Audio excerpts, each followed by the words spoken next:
Two ways to unlock. The first, long press button E to unlock using the passcode. Second, short press button E to unlock using the white NFC card.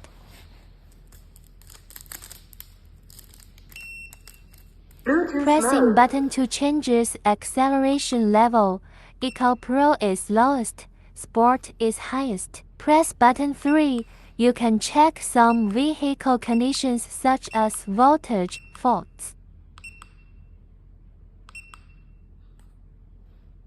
Tap B for toggles through single and dual motor modes. You can choose rear motor only, front motor only or dual motor. Pressing D5 changes speed mode.